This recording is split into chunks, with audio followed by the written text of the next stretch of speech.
Jangan-jangan kau mengincarnya karena uang. Kita bisa masuk neraka kalau membunuh biksu dengan alasan seperti itu. Something bad is about to happen to me. Dia adalah Hidan. Hidan adalah salah satu villain dalam dunia Naruto.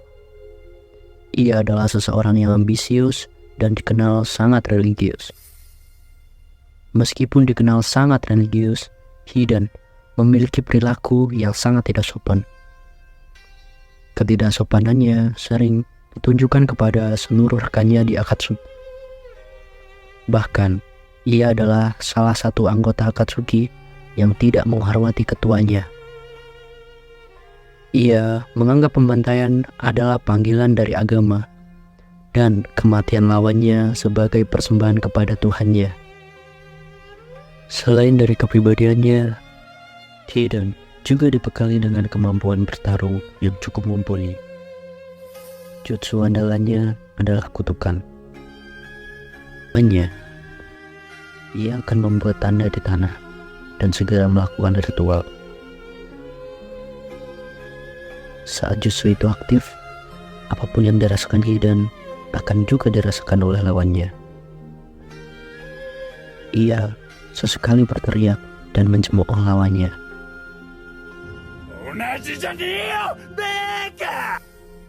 Ia terus-menerus melakukan itu berulang-ulang kali hingga lawannya sekarat dan kehabisan darah. Dan pada video kali ini, kita akan mengenal lebih dalam tentang kepribadian Hidan. Mulai dari riwayat hidupnya, bagaimana cara dia mendapatkan kekuatan keabadian, sampai bagaimana dia akhirnya bisa dikalahkan. Hidan berasal dari desa kecil bernama Yugakure. Pada saat usianya remaja, konflik di desanya menyebabkan serangkaian peperangan yang tak henti-henti. Dan dikarenakan kejadian itu, Hidan merasa muak. Pada puncaknya, Hidan berniat untuk menghabisi seluruh shinobi yang hidup di desanya. Ia percaya bahwa seluruh shinobi yang hidup di desanya dimaksudkan untuk saling membunuh satu sama lain. Setelah selesai membunuh semua shinobi di desanya, Hidan masih merasa belum cukup puas. Pada akhirnya, Hidan memutuskan untuk meninggalkan desa dan memulai perjalanannya sebagai penyebar kepercayaan Jashin.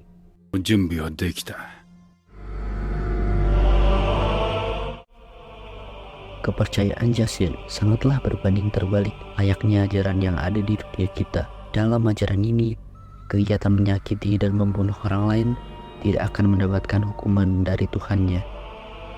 Bahkan, pembunuhan dalam kepercayaan ini justru akan membuat Dewa Jashin senang atau dianggap sebagai persembahan untuk sang dewa. Di tengah perjalanannya, Hidan menemukan sebuah gulungan dari sebuah kuil kuno yang bertuliskan, jika ingin mendapatkan tubuh abadi, ia harus membunuh seseorang dan mempersembahkannya kepada Dewa Jashin.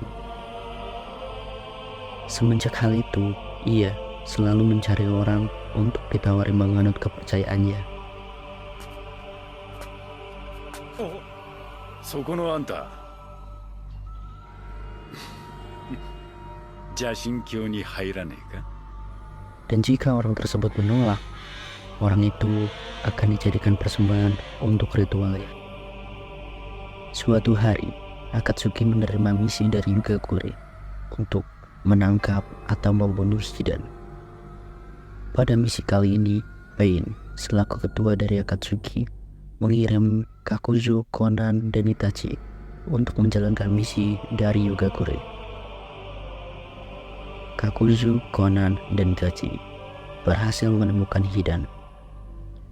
Hidan pun menawari mereka untuk menjadi penganut ajaran Jashin. Dan ya, jawabannya mereka adalah tidak. Seperti biasanya, jika tawarannya ditolak, berarti orang itu akan dijadikannya sebagai persembahan untuk Dewa Jashin. Hidan berhadapan dengan Kakuzu.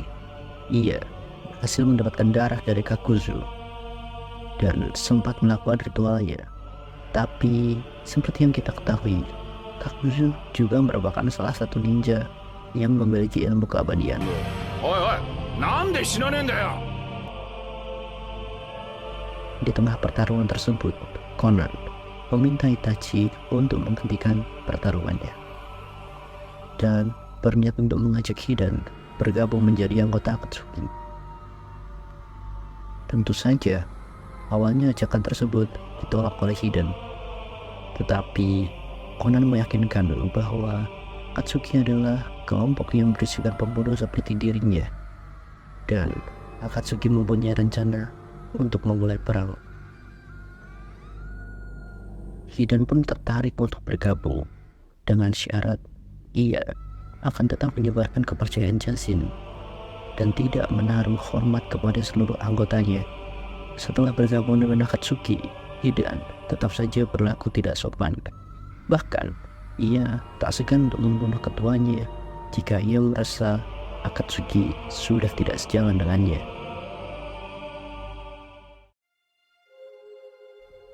Dalam organisasi Akatsuki, Hidan dipasangkan dengan Kakuzu sebagai partner untuk menjalankan misi. Pada saat misi pertamanya, Hidan dan Kakuzu mendapatkan misi untuk memburu dan menyegel Yukito, atau dikenal sebagai Jinchuriki dari ekor dua.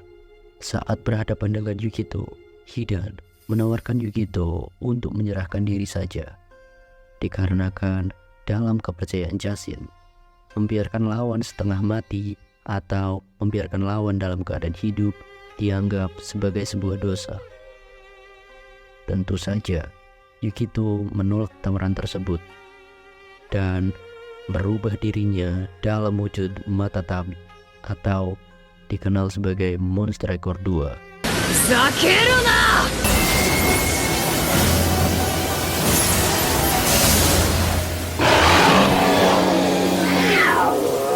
Pertarungan berlangsung cukup lama, tapi tetap saja Yukito harus menerima kekalahan bertarung melawan combo duo zombie ini.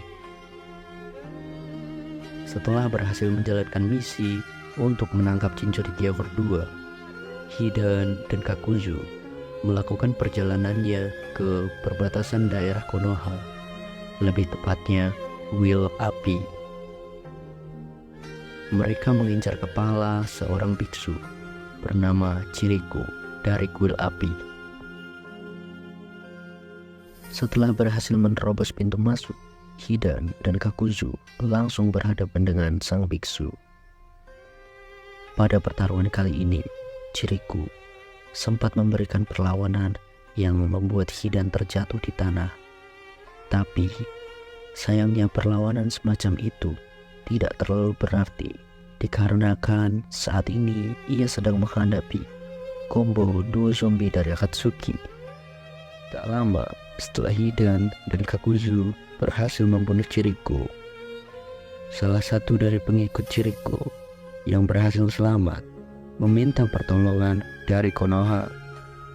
Ia menceritakan semua yang terjadi di kuil api, termasuk penyerangan Akatsuki. Setelah mendapatkan targetnya, Hidan dan Kakuzu melanjutkan perjalanan menuju tempat untuk menukarkan kepala dari Chiriko untuk menjadi sejumlah uang. Hidan tertusuk pada bagian vital oleh 2 kunai besar. Tetapi ekspresi yang ia tunjukkan tidaklah seperti orang yang sedang merasakan kesakitan. Malah ia terlihat bingung dengan apa yang dilakukan oleh 2 orang ninja yang tiba-tiba menyerangnya. Hal tersebut membuat keempat shinobi dari Konoha terkejut karena mereka baru menyadari bahwa lawan yang saat ini mereka hadapi adalah shinobi yang mempunyai tubuh abadi. Tarungannya. Di tengah pertarungan itu, Hidan berhasil mendapat darah dari Asuma dan segera memulai ritual pengorbanannya. これで全ての準備は整った。むちゃくちゃ痛いから覚悟しろよ。 Ia menyiksa Asuma seperti yang ia lakukan kepada semua korban ritualnya. Ia sempat terhenti oleh jutsu pengikat bayang milik Shikamaru. Tetapi hal itu tidak cukup efektif untuk menghentikan Hidan. Sampai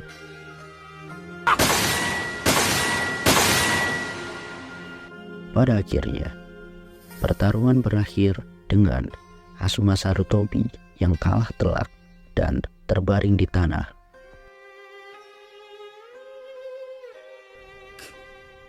Kimochi. Tak lama dari pertarungan itu, bala bantuan dari Konoha datang. Dan saat itu juga, Pain meminta Hidan dan Kakuzu untuk segera kembali dikarenakan prioritas utama dari misi kali ini adalah untuk menangkap dan menyegel Jinchuriki dari ekor dua. Hidan dan Kakuzu terpaksa segera mundur dari pertarungan, meninggalkan ninja Konoha dan Asuma yang sudah sekarat. Penyegelan Jinchuriki membutuhkan waktu sekitar 3 hari.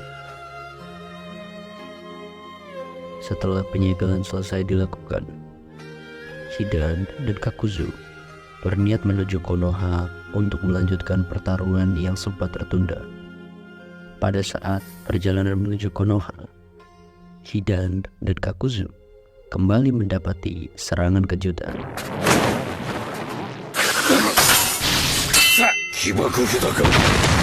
Dari tim Shikamaru. Namun, kali ini ia bersama Kakashi. Hidan terkena jutsu pengikat bayang milik Shikamaru yang membuatnya harus bertarung melawan Kakuzu. Di tengah pertarungannya dengan Kakuzu, Kakashi mendapat celah dan menyerang Kakuzu tepat di jantungnya. Kakuzu pun tersungkur di tanah. Setelah membereskan Kakuzu, Kakashi berniat untuk langsung menyerang Hidan, tetapi Kakuzu bangkit dan memukul telak Kakashi yang membuatnya terjatuh. Hal tersebut membuat tim Shikamaru terkejut. Mereka tidak mengira bahwa Kakuzu juga merupakan ninja yang memiliki keabadian. Di sini Shikamaru dipaksa untuk berpikir bagaimana cara yang tepat untuk mengalahkan lawan yang memiliki tubuh abadi. Tangkap jurus pengikat bayang dari Shikamaru. Lalu Shikamaru membawanya pergi ke dalam hutan, melarikan diri. Saat jutsu Shikamaru mulai melemah, Hidan melancarkan serangan yang membuatnya memperoleh sedikit darah dari Shikamaru. Hidan segera membuat tanda di tanah dan siap melakukan ritualnya. Kali ini, ia sangat merasa marah dan kesal. Tanpa ragu, ia langsung mengincar jantung dari Shikamaru.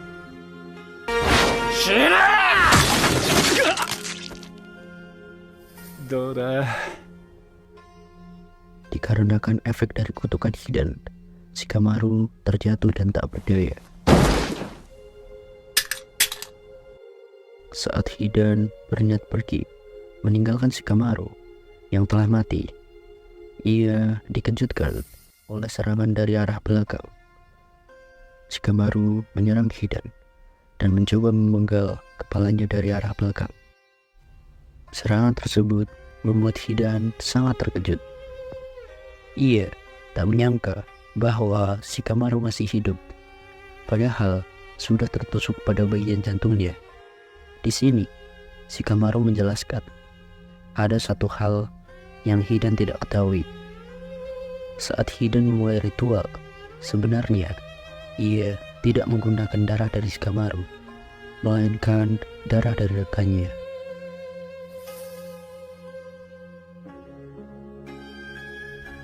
Secara tidak sadar, Hidan telah membunuh rekannya sendiri dengan cara menusuknya tepat di jantung. Mendengar hal itu, Hidan sangat marah karena ia baru saja dibodohi oleh Shikamaru. Ia berniat untuk menyerang Shikamaru sebagai pembalasan atas apa yang sudah ia lakukan. Secara cepat, Shikamaru merespon dengan menghentikan serangan Hidan menggunakan teknik bayangan miliknya. Dengan segala persiapan dan strategi yang sudah ia siapkan, Shikamaru berhasil menjerat Hidan dan menutupi seluruh bagian tubuh Hidan dengan kertas peledak.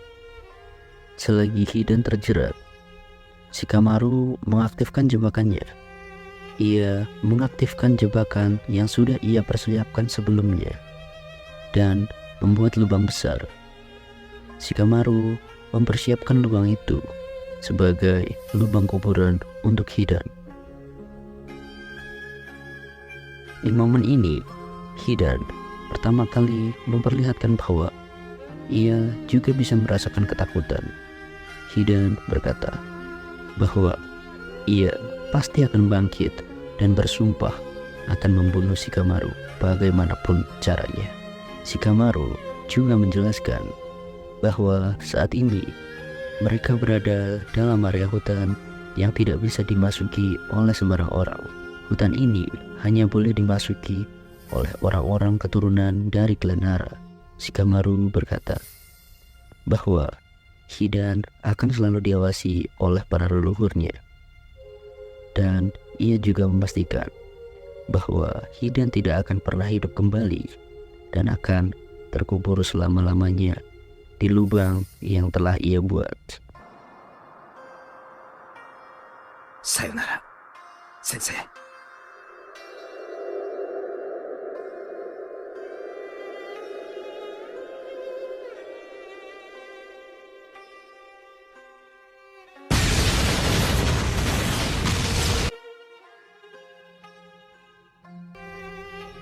Hidan menjalani hidupnya sampai akhir dengan tetap berpegang teguh pada apa yang ia yakini. Terlepas dari benar atau salah, tapi menjadi terlalu percaya diri juga tidak baik. Ia kerap kali meremehkan orang lain dan menganggap bahwa dirinya adalah yang terbaik. Hal itu membuatnya menjadi sombong dan melakukan hal yang tidak semestinya dilakukan, sehingga itu menjadi bumerang untuk dirinya. Sekian video ini, terima kasih.